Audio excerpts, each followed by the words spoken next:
So before I let Dave introduce our amazing speaker, I just want to put two questions in your head that you can think about during the lecture. Two very similar ones are going to be on the homework. So this is, again, to kind of help you focus on the theme of the week and of sort of the main themes of the lecture. So Chef Amanda is going to talk all about vegetables. I heard this lecture yesterday. I was amazed. I have a long so who here has a long history with vegetables? Yeah, I feel the same way. Like vegetables and I go way back. And Amanda she's like going to detail the history of that. It's amazing. But anyway, two questions.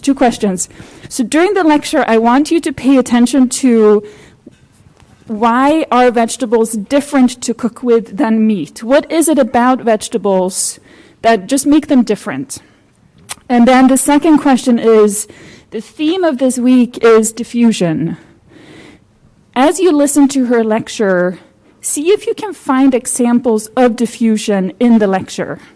And at this point, you're like, diffusion, I don't even know what that is, but Dave's going to tell you. And even if you don't really know what it is, just like keep an eye out for it and see if you can find it. Okay, Dave.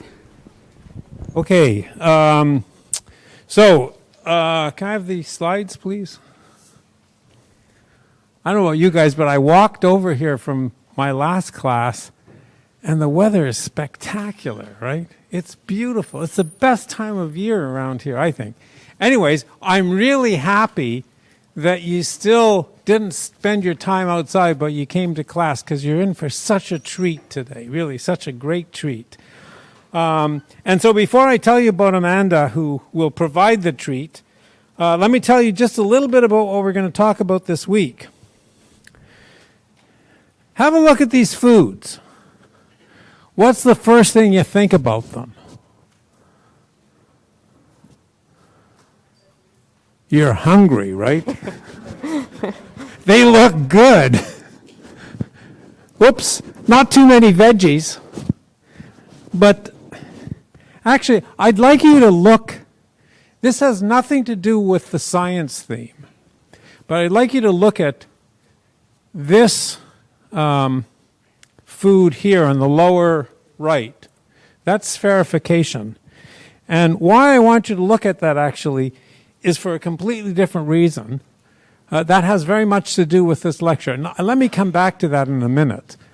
But what all these foods have in common, besides looking really yummy and good to eat, are that somehow to cook them involves diffusion. Diffusion is the way different things propagate in some kind of concentrated medium. So the fish, which is part of the lab this week, is cooked by acid. It's cooked by the propagation of hydrogen ions. And hydrogen ions diffuse. The steak and the molten chocolate cake are cooked by heat. And heat diffuses. That's how it propagates. The pasta is cooked by water, and if you have something that's al dente, which is the way I like pasta and the way all my Italian friends like pasta, you have to let the water diffuse almost all the way in to cook it, but just in the middle, right in the core of the pasta, is a little bit less water, so it's a little crispier. And the last thing is a signature dish of Ferran Adria, the chef who really started this science and cooking class with us, and it's spherification, where you add alginate to the pea juice, and you add calcium ions. You put in a calcium ion bath and allow the ions to diffuse in and gel the alginate. And then when you bite into it, you get this sensation of liquid, even though it's a solid. And why did I put that at the end? I'm going to tell you about this more on Thursday, but today we have a real treat. and that's Amanda Cohen. And why I did this is she reminds me a bit of the spherification. That was a way that Ferran created a real signature dish. And Amanda is going to tell us about how she creates really signature dishes, but from vegetables. And what I like really about the way she does this is she thinks really in the same way that Ferran did. And that's how to create something completely new and something completely different. I really appreciated that. We heard about this last night, and we'll hear about it again today. You're in for a real treat.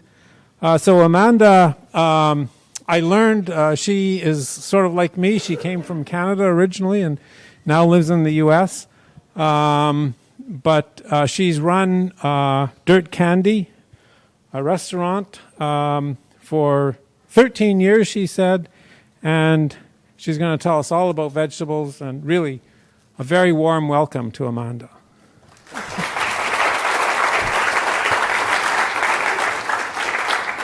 Thank you so much for that introduction. I've rarely been compared to Ferran Adria, and so I'm going to take that home with me and enjoy it. 13 years ago, it's true, I did open my restaurant. And I have to tell you, it was the biggest mistake of my life.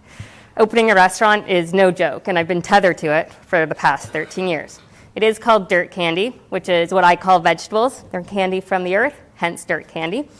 And it's the only vegetable restaurant in America. Not vegan, not vegetarian, not vegetable forward, but vegetable. And when I opened it, that was a really big problem. But before we talk about Dirt Candy, I want to explain how we got to Dirt Candy.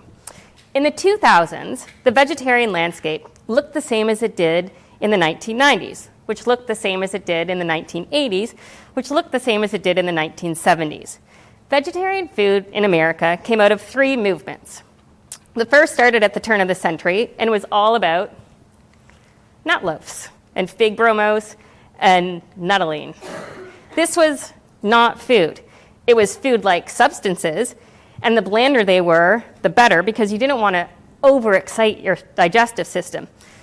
Because basically, the blander the food, the less excited you would get, which meant you would be less likely to indulge in exciting sex or masturbate. I swear, I'm not lying. This is true. This is how Kellogg's and Graham, all those cereals you started. And to be fair, those cereal kings weren't wrong. Nuttolene hardly puts you in the mood. No one would call bromos an aphrodisiac. There was also the ethical vegetarian movement in the United States that was started by the Yiddish Vegetarian Society of New York. They rejected meat because after consulting the Talmud, they decided that eating meat was cruel. And then things got a little bit better with the organic farming movement and the opening of food co-ops in the 1960s. It sprung up as a response to the giant boom in meat eating that came after the end of World War II, and as a critique of industrial food production. But this was all about vegetables as politics, vegetables as a health supplement, not vegetables as delicious. Here were the three reasons for eating vegetarian: health, ethics, and the environment. None of these reasons were for eating vegetarian because it was delicious. Ethos trumped flavor. 20th century non-vegetarian food in America was under the influence of the most evil country in the world, France. French haute and nouvelle cuisine took over fine dining in the 1960s and 70s, and it emphasized having one big protein in the center of the plate, on top of some pureed or sautéed vegetables covered in sauce and garnished with a handful of fresh herbs. We've all seen plates look like this. This is ubiquitous in every single restaurant. This is the formula for almost every plate that we still see. And vegetarian food copied it. Protein at the center of the plate, on top of some vegetables covered in sauce. The problem is that you can't make a vegetable the center of a plate the way you can with chicken, fish, or beef. That's just not how vegetables work. Vegetables, surprisingly, are not meat. You can't throw a carrot on the grill and expect it to turn out as flavorful and as fulfilling as a steak. Vegetables are not meat. First, vegetables don't contain any fat, and fat carries flavor. So you need to find a way to add the fat in. Second, vegetables have a really high water content. So you need to find a way to deal with that, because the less water, the more concentrated their flavors, and the better they will taste. Thirdly, vegetables have a consistent cell structure all the way through. This is true for most vegetables. A piece of steak, though, has muscle fibers, fat, connective tissue. Chicken has skin.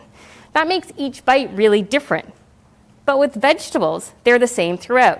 So you need to find ways to vary their texture. And a big piece of vegetable that's just grilled or roasted is going to bore someone's palate as they work their way through it. That means it requires more creativity to cook vegetables than to cook meat. You have to think seriously about what you're doing. And it's going to take more prep work and more techniques to make a vegetable taste as compelling as meat. Back in the 70s and 80s, creativity was in short supply in vegetarian restaurants because they were more concerned with health and politics. So in a bid for credibility, they copied what meat restaurants influenced by French cuisine were doing. Vegetarian cooks forced some poor vegetable protein, like seitan or tofu or tempeh, to play the role of meat. It was put on top of vegetables and covered in a sauce. Vegetarian food was forced to compete in a game that played to its weaknesses, not to its strengths, imitating what a meat-centric cuisine values, rather than looking for models in more plant-based cuisines. What if we had taken our cues from Chinese cuisine, which consists of multiple shared dishes eaten family style, or Japanese cuisine or Indian cuisine, which both have extremely long vegetarian traditions and whose meals consist of multiple smaller dishes for each person that are either coursed out or served all at once. Everything would have been different, but at that time, everyone took their cues from French cuisine. So vegetarian food became about what it wasn't, not what it was. It became about saying no to meat rather than saying yes to vegetables, yes to grains, yes to fruits, and yes to herbs, and all the other things we should have gotten to play with. And so all the big culinary innovations of the 20th century, like fusion cooking, farm to table, and even the organic food movement, which was primed to come out of the vegetarian kitchens, came from meat-centric restaurants, while vegetarian food, which had started out not being about food at all, became a backwater lagoon doomed by a lack of experimentation and innovation. Most people ate vegetables as sides, or served buried beneath a fillet of seitan or tempeh and covered with a sticky brown sauce. They were afterthoughts, but because of all the politics and health influence, they were very, very serious afterthoughts. I hated vegetarian food. I wanted to cook vegetables, not vegetarian cuisine as it was known at the time. I knew it was capable of so much more than vegetables were capable of being so much more than co-stars to a bunch of textured vegetable protein or tempeh, both of which are delicious, just not as substitutes for meat. I became a vegetarian because I genuinely disliked meat, and I was really, to be honest, terrified of animal bones. Not because I hated myself and felt I needed to repeatedly be punished with nut loaves. And then I stopped being a vegetarian because I was really sick of all the vegetarian food I had to eat. When I was 15, all my friends became vegetarians, and I thought that was really cool, and I wanted to be cool, so I became a vegetarian. That was my peer pressure. Some kids drink. I became a vegetarian. And as it turned out, I really had been a vegetarian all my life. We just didn't know it. We didn't have a word for it because I never really ate the meat on my plate. And then time passed, and I stuck with it for about 15 years. I went to cooking school as a vegetarian. But by the time I turned 30, I sort of had called up this really fancy chef, and I was like, and he was doing a tasting menu for an incredible amount of money, and I was going for dinner there at his restaurant with my parents, and I was like, can you do a tasting menu for a vegetarian? And he was like, yeah, absolutely, I'll make you the best meal of your life. And I was like, great. So I went to dinner with my parents, and it was a 10-course tasting menu, and I got 10 salads. I got an amuse salad, an appetizer salad, an entree salad, a salad, a cheese salad, a dessert salad, a palate cleanser salad. It was just all salads, and it was so uncreative, and I was so depressed, and then I sort of had this existential crisis about what it meant to be a vegetarian, and I realized that I was never going to become a better chef unless I could actually taste what omnivores wanted to eat, because eventually I was going to open a restaurant one day, and I didn't want to just appeal to vegetarians. I wanted to appeal to everybody. And also, for my own sort of peace of mind, I was tired of going out, and if it wasn't getting salads at a fancy restaurant, I was getting a grilled portobello with red pepper puree and a side of like couscous and whatever the side vegetable of the day was. That's what you were served at every restaurant in the 1990s and 2000s, early 2000s, as a vegetarian. So, after many years of working in lots of different restaurants, I found myself at ground zero of the most innovative thing to happen to vegetarian food in a long time. And that was raw food. A glamorous couple selling their raw food lifestyle were opening a place called Pure Food and Wine in Union Square. And it was the closest thing I could find to someone breaking the vegetarian formula. I got a job there, and one day I actually ran it. Raw food was definitely not my favorite thing. One rule of working in restaurants is you spend a lot of time there and you spend a lot of time eating there. And our family meals would always be raw. And I quickly learned that raw food couldn't give me the calories and the nutrition I needed to do the hard physical labor that was needed in a kitchen.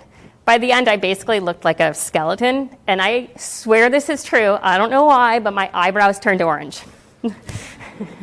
As soon as I stopped working there, they went back to their normal color.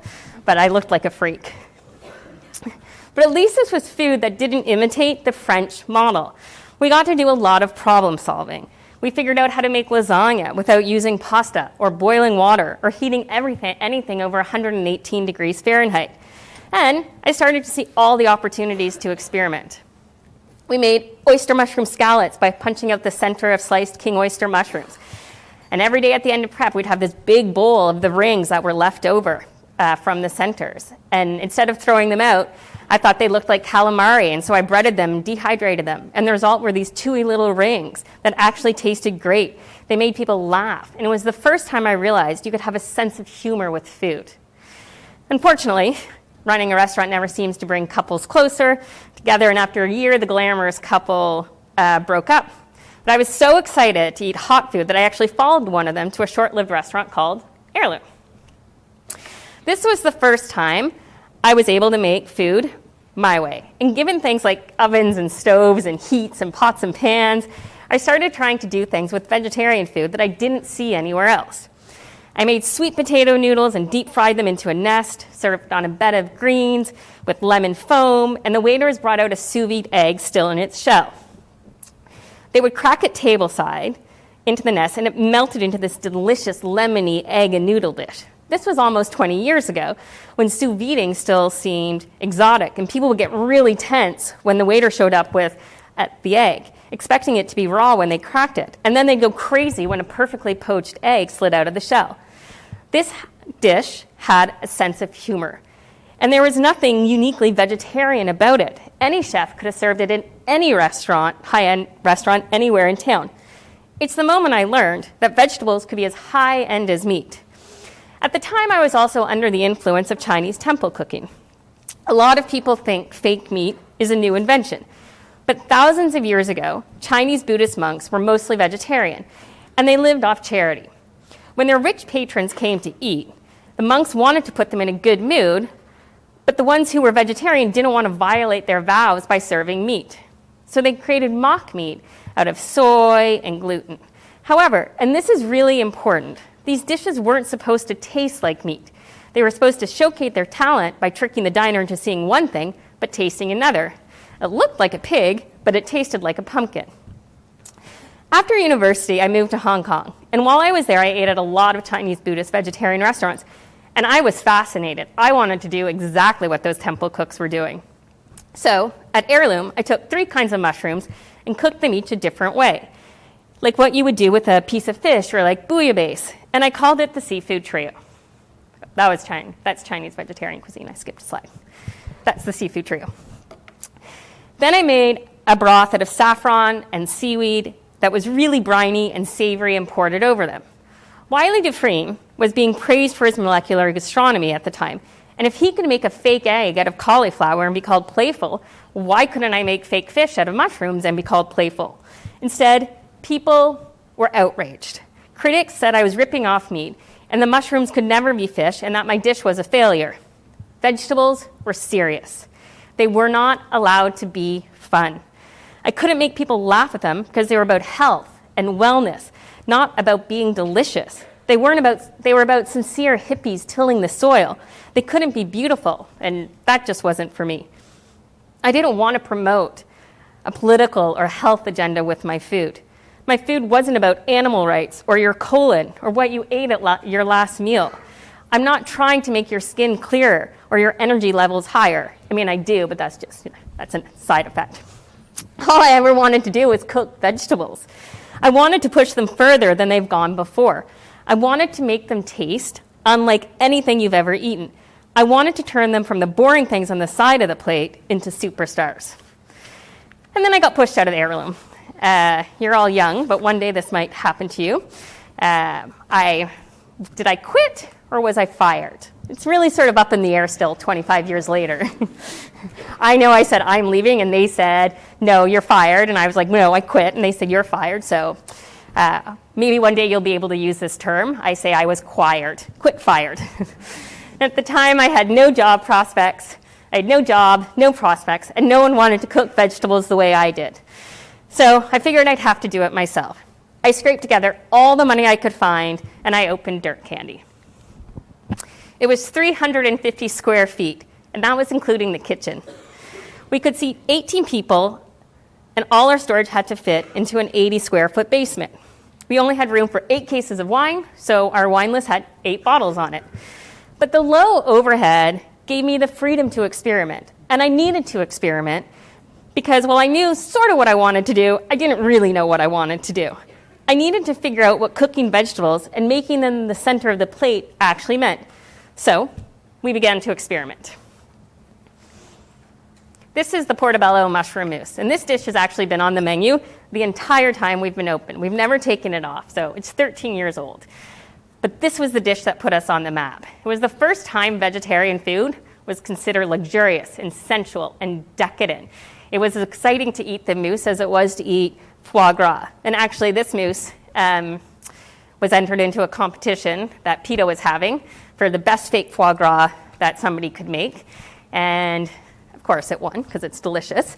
I won $10,000, which was great, except I was like, oh, I'm rich. I'm going to, go buy myself a new outfit. But unfortunately, my air conditioner broke at the restaurant. And when the news came out that I had won $10,000 in the newspaper, I got the quote the exact same day from the guy who was fixing the air conditioner for $10,000. So that paid for all my guests to be cool for many years to come. Then we also made eggplant tiramisu with rosemary cotton candy. And then we made tomato cake with smoked feta and tomato leather. And actually, it's hard to see in the picture, but there are really tiny little spheres in there of tomato caviar. So, that found its way everywhere. Dirt Candy ended up getting way better reviews and a lot more attention than an 18-seat restaurant should. And other restaurants began to see that vegetables could be fine dining. Suddenly, every restaurant was vegetable forward. Every magazine wrote about vegetable forward dining. And I hated that term because people weren't actually doing anything very new. They were still serving the same old vegetables the same old ways. They just did it on smaller plates and with different drop lines at the table. It was basically just vegetable PR, or like vegetables had hired lobbyists. I brooded and I experimented, and then one day I came up with the dish that changed everything. I call this the dish that almost killed me. We were experimenting with smoking vegetables, and I wanted to take long stalks of broccoli, carve them thin, smoke them, and fry them so I'd get something like ribs, which I'd serve with different barbecue sauces and sides like a summer picnic on your plate. So what I was trying to do was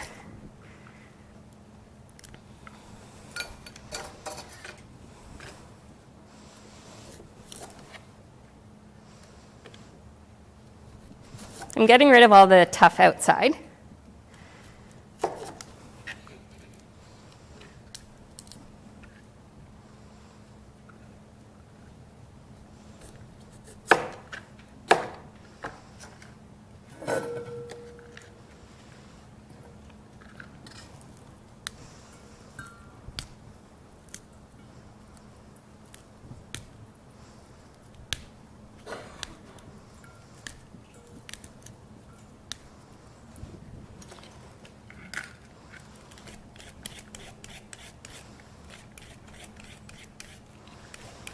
And then I'm peeling down the stalk.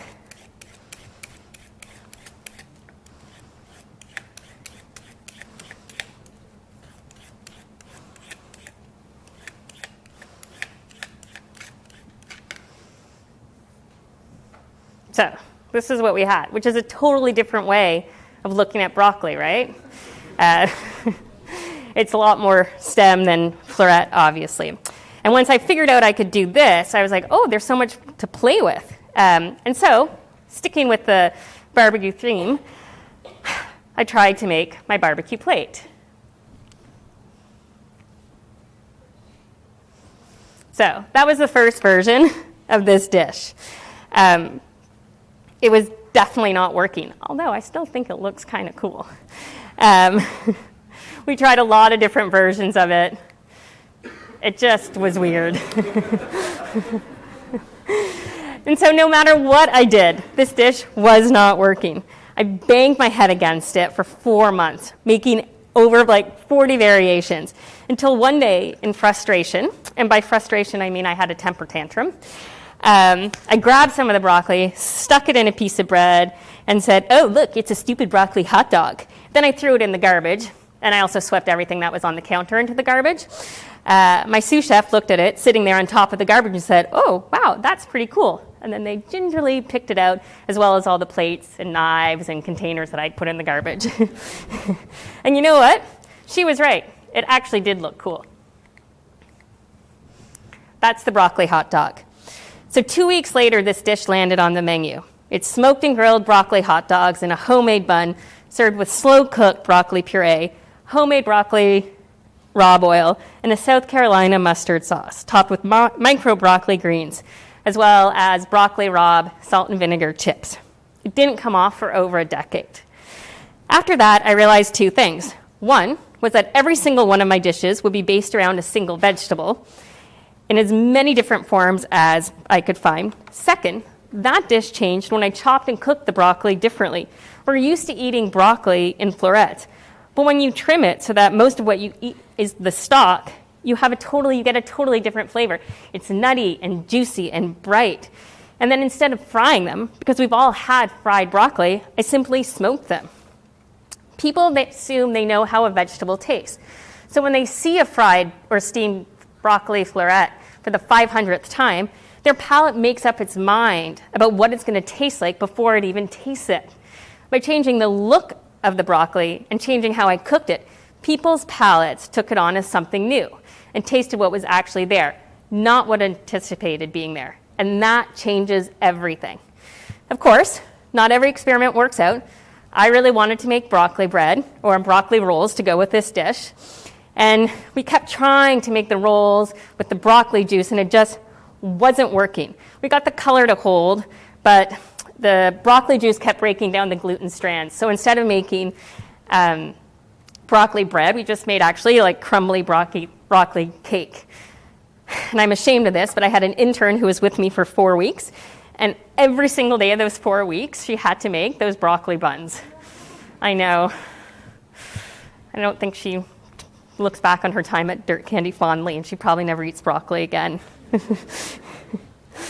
And then the funny aside is once we started to do this, we had way too many broccoli florets.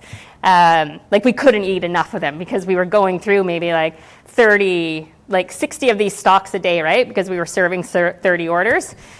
That's a lot of broccoli florets that you are left over with. So after about 2 weeks, my staff was like, if we have to eat these for family again, we're going to kill you. And I was like, well, that's not going to work because I need staff, and I'm going to be dead.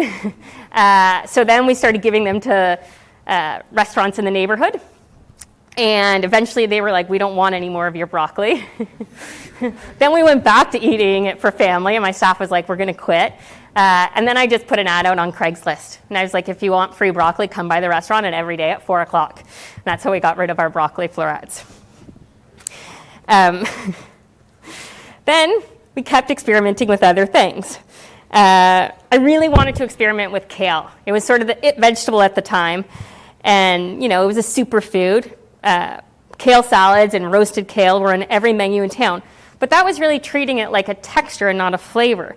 What was the real flavor? I wanted to find out. So I made kale soup to figure it out. Kale matzo ball soup, to be exact. Superfood, Jewish superfood. Matzo balls can be heavy, but I made them out of dough that I mixed with kale juice out of water. And as we learned beforehand with that awful broccoli bread experiment, that the broccoli juice really didn't let it become tough. It kept it quite crumbly and light. And the kale broth delivered a delicate vegetable punch that I wasn't getting from roasted kale. This was showcasing its flavor, not its texture. Of course, there were still plenty of experiments that went wrong. I'm going to show you a picture, and I'm so sorry you have to see it. It's going to be in your brain forever. I don't know how this happened. I was making kale matzo balls. I put this in the steamer, and this is what came out. I still don't know what that is to this day, but it was the size of my arm, and I'm pretty sure it was moving. And it wasn't the only kale failure. Then there was the prehistoric kale dinosaur monsters we managed to make. Dirt Candy is at a new space now. Instead of being 350 square feet with 18 seats, we have close to 50 seats, a bar, a pandemic patio, and plenty of room. At Little Dirt Candy, our chairs only had 3 legs.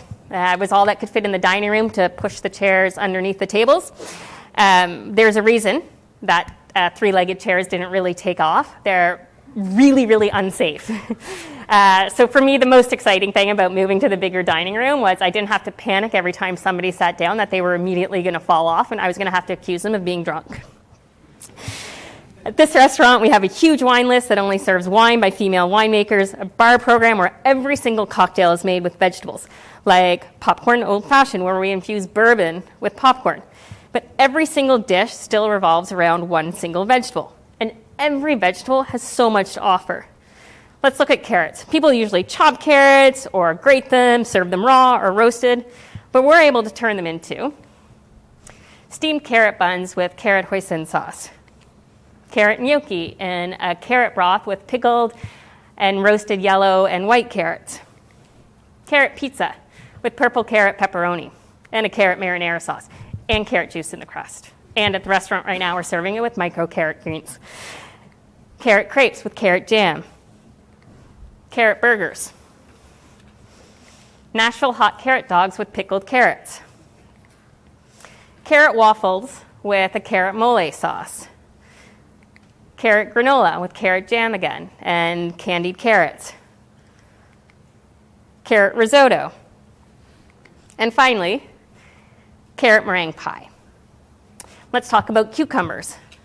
You know, nobody really cooks a cucumber. But when you cook a cucumber, you discover that there's a whole different flavor that you can get. And that's really rare. It's like discovering a whole new vegetable. With most vegetables, their cooked form is pretty recognizable, and the flavor simply becomes more subdued or more intense. Cucumbers turn into something totally different. They get really dark, and the difference between the skin and the flesh of the vegetable disappears. It loses all its water content and all the brightness of its taste. It was that taste that was mostly tied up in its texture gets replaced by a deep, dark, intense umami flavor that's like this sweet bitterness that infuses stocks and broths and makes them taste incredible. But you can also transform how you taste a cucumber by changing how you prep it. A cucumber tastes really different instead of having it as, let's say,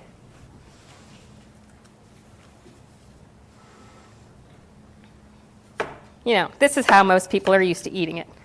Look, it's a ring, right? But let's say instead of having it as a ring,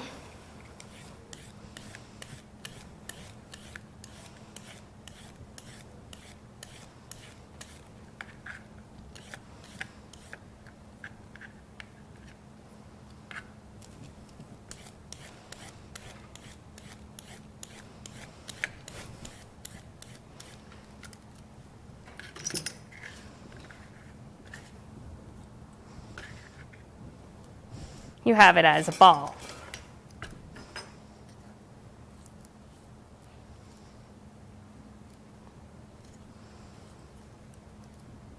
And what if you change the size so you get all different kinds of balls?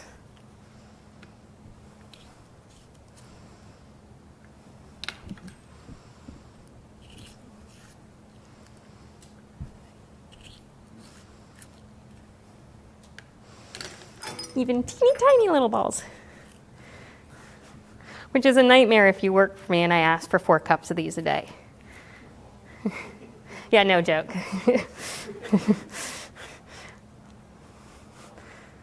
That's not the worst job we do. I think everybody would agree the worst job that I make people do is peeling those tomatoes for the tomato tart. Those are sweet 100 tomatoes, so they're pretty little, and they peel about 2 cases a day. Yeah. I pay well, though, so it's okay. So those are the cucumber balls. This is going to give you a totally different mouthfeel. Instead of biting into it at first, your tongue actually just glides over it. And it sort of fills your mouth with this sort of cucumber party. This is how we serve it. Oh. This is our cucumber caviar dish. So that is a seaweed caviar, teeny tiny little balls. And in the center, that is the cucumber balls, all different shapes and sizes. And so you get this sort of really fun texture thing that happens in your mouth, this mouthfeel of these really salty, poppy seaweeds and these smooth, gliding, sort of amazing mouth-feeling cucumbers. It's a totally different experience. And then you can even change the taste of a cucumber by changing it into rings. So when you start eating vegetables that are cut into rings, your tongue almost like falls into them and it gets caught. It's a physical experience. But that changes how you process the taste of it because it's not just a boring old cucumber slice. It's something new that's going to make your mouth really happy. It tastes brighter. So for this, we serve it with a cucumber cream, cucumber cake, micro cucumber. There's cucumber balls hiding in there. And then there's also, if you can see, there's one cucumber that looks like it's peeled. That's not a cucumber. That's a melon. So, we use fruit too. But this is also really going to trick the eater because it looks like a cucumber, but it definitely doesn't taste like a cucumber, but it's not going to taste exactly like a melon either because that's not what you think you're about to eat. You think you're going to eat a cucumber. So all of a sudden the melon starts tasting less sweet and you get this really intense melon flavor where you've separated your preconception about what a melon tastes like. Okay, so next vegetable. Yellow pepper. So everyone thinks of yellow peppers as crisp and snappy, but that describes their texture, not their flavor. Their texture that we're used to is rough on one side with a tough skin on the other. But if you skin them on both sides and cut them really, really thin, you get this completely different vegetable. The texture is smooth on both sides and the flavor becomes bright and juicy. So I'm going to show you how we do this at the restaurant.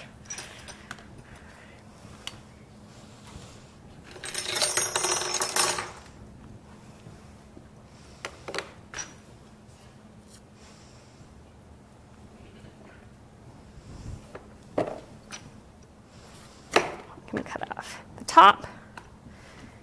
I'm going to cut off the bottom. I'm going to open it up. Take out the seeds.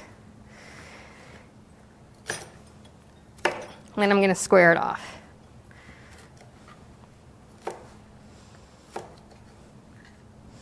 So the first cut I'm going to do is I'm going to get rid of the top bumpy part.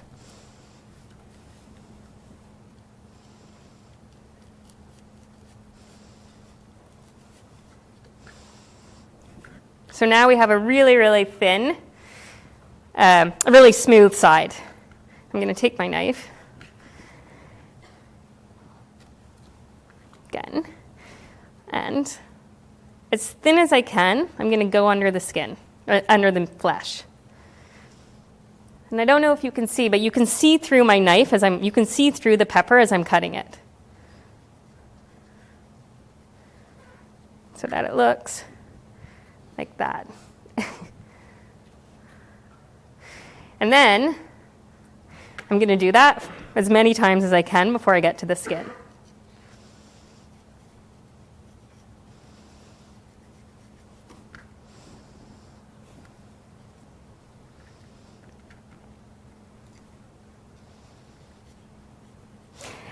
I know I said the tomato was the most annoying thing, but actually this is the most annoying thing you have to do at the restaurant. Every day we went through 4 cups of it.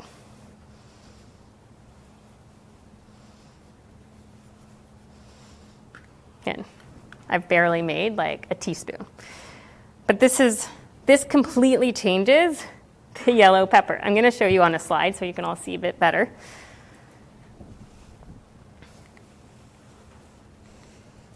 That's what it looks like.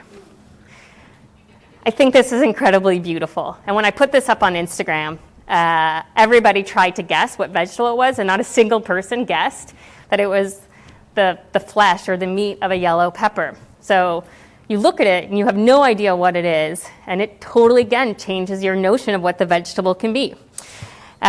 We ended up making a yellow pepper crudo with it. So we have the yellow pepper slices, or the fillets of yellow pepper juice, a little olive oil, a little lemon juice, which is how most crudos are served. When we put this down in front of people, the first thing they say is, "This smells amazing." It's like they've never smelled a yellow pepper beforehand. It's like we're giving them the true taste of a yellow pepper. So, something else you can do with yellow peppers, or any bell pepper, is this time I'm going to do it a bit opposite. I'm going to take the skin off the back.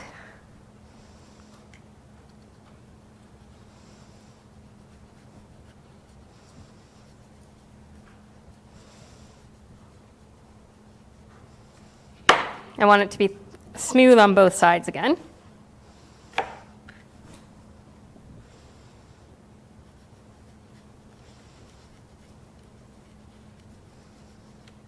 And then, I'm not going to cut it into thin fillets.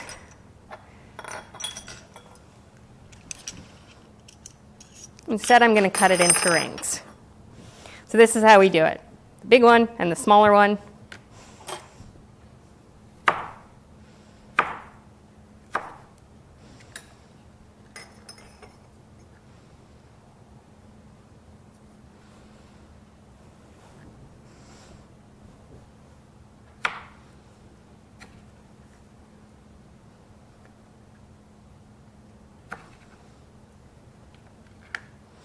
Then you get something really fun. You get these yellow pepper rings. And basically, they look like lifesavers. And something you can do is this. You can make actual lifesavers out of them. Vegetables are pretty amazing, right? When we put this dish down in front of people, people get really excited. They're already subconsciously cued to taste the lifesavers as candy. So they think they're going to get something sweet and intense. And when they actually eat them, they say they taste spicier and sweeter and more intense. We've tricked them by changing the way we made the vegetable look. You can also change the quantity of the vegetable you serve, like in our Peking peas. I mean, this dish is ridiculous. We serve 1 pea at a time. Sugar snap peas usually come in a big pile, but I wanted to treat them individually. But it makes people slow down and think about them and appreciate each individual pea. They pay attention to its shape and its crunch and its softness and the teeny tiny little peas that you find inside of them. You don't have to use fancy vegetables. You can use whatever you find at your supermarket. A little dirt candy, which is what I call the small space. Our entire menu was basically based on what we could find at the deli around the corner because we could never get enough produce in. We never had enough space in our fridges. Every night, inevitably, we ran out of something, and so we'd have to be able to run to the deli on the corner. So whatever was in season there was in season at Dirt Candy. But that's where we learned that it's not about fancy vegetables. It's just about the vegetables you already know and treating them differently. You can also cue people to think of a vegetable the way they do a cut of meat, if you simply serve it like they're used to getting meat. So we do this with our eggplant steak frite. This is a terrible picture. I'm sorry. This is a really simple dish, but it uses the entire eggplant. We grill it with garlic oil or garlic butter, and then when it's placed in front of a customer, we see them approach it really differently. They're sitting there with their knife and their fork. You know, normally people are used to eggplant being like eggplant parmesan or baba ganoush. But this, they come at it, they would a piece of meat, even though it tastes like eggplant. This is temple cooking at its finest. And beets become something really different when we cook them on a grill. This is a really good picture, which I did not take. I took this one, did not take this one. Usually you get beets in big chunks, roasted until they're soft, but we cut them into long, thick ribbons, and we grill them on these tiny grills until they collapse. It never takes on that soft texture of a roasted beet, and it has a lot more chewiness to it, somewhere between that raw and roasted flavor. People dip it into lemon juice, which it soaks up, and you get this really sweet and sour flavor. Sweet from the beets, but sour from the lemon. And then they drink the lemon juice, and we call it beet lemonade. People always ask what my favorite vegetable is, and they're always surprised by my answer: onion. I love playing with onions because people come with so many preconceived notions. Most people hate them, but they're so versatile, and they're basically the backbone of the kitchen. But they are rarely the star of the dish, and so our guests freak out when we serve them our chocolate onion tart. When we tell customers about this dish, they immediately say they don't want it. But think about French onion soup, where onions are cooked until they caramelize and turn sweet. Onions have this natural sweetness that we wanted to highlight, an intense, sugary, caramelized flavor that pairs naturally with chocolate. To me, onions and chocolate are a natural pairing as coffee and chocolate, or peanut butter and chocolate, or caramel and chocolate. It works. You can also prep them differently. We have this dish called our onion tartare. We really wanted to put the central sweetness of onions front and center. So we peeled the onions, each of the leaves. We soaked them in hot water a few times to soften their texture and to give them a chance to release that sort of bitter juice that comes out right away. And then we chopped the softened onion fine and mixed it with scallion oil. And then we also made an onion fat, which was a combination of cream, agar, butter, and onions, and chopped it quite fine. So you got this different texture as you were eating the onion tartare. And there was just this is just this gentle and luscious dish all about onion. It winds up being really mellow with no sharp bite.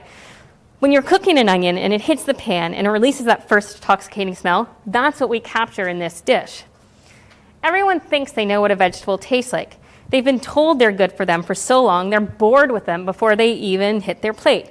They're not considered fancy. They're considered homework. So to get people to truly taste them, you have to prepare them to focus on one vegetable at a time and then trick their minds so that it believes that it's tasting something new. It takes a lot of experimenting, a lot of time, and a lot of work. But that's how you truly make something vegetable forward. That's actually how you cook a vegetable. So I know I said vegetables weren't homework, but I am going to give you all a little bit of homework. This is something you can do at home, and it's the easiest way I can think of to show you how changing the shape and the size changes your notion of what a vegetable can be or how things taste. So really simple.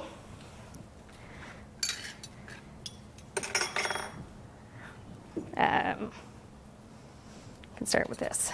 Okay. Take a cucumber and just chop it. Doesn't matter how you chop it, what the shape is. Just like that. All big, different sized pieces. Take a tomato. Do the same.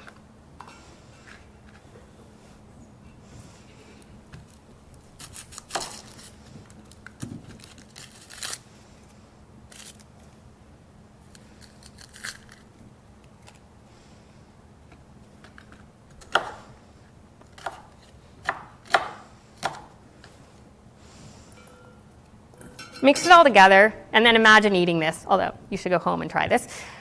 You're going to get this really sort of like punchy, big flavor from each vegetable. It's not going to feel coherent. It might be delicious, but your mouth is sort of going to accept each vegetable at one time, and it's going to be awkward for your mouth because each vegetable is a different shape. So it's really not going to know how to accept it. But then try this.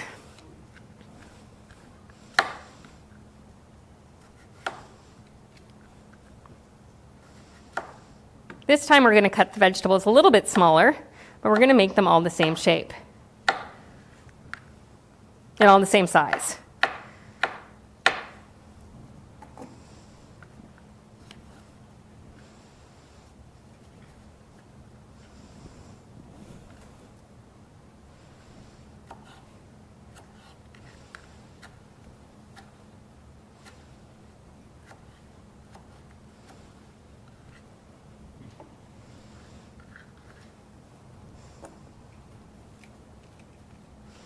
So with this one, when you eat it, you're going to get a bite of each vegetable at least.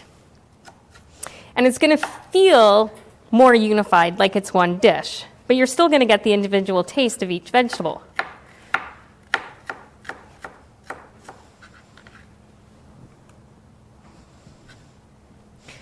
Then let's do the third one. So for this, I'm going to cut them really, really small.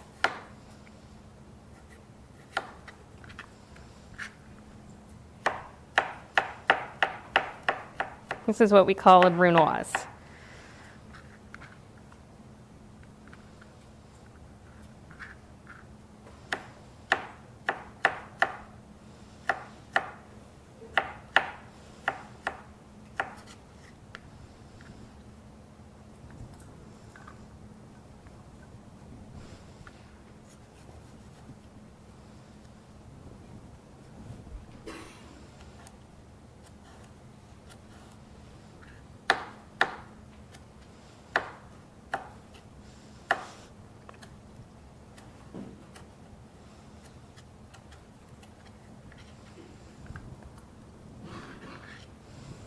And finally, a little piece of onion. Do you see what I'm saying, how this would all taste differently? This one is going to start tasting really cohesive. You're not going to be able to tell the difference between the onion, the tomato. You're going to get lots of them in each bite.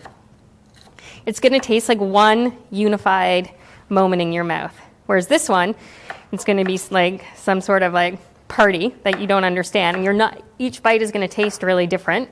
Each bite in this one is going to taste the exact same.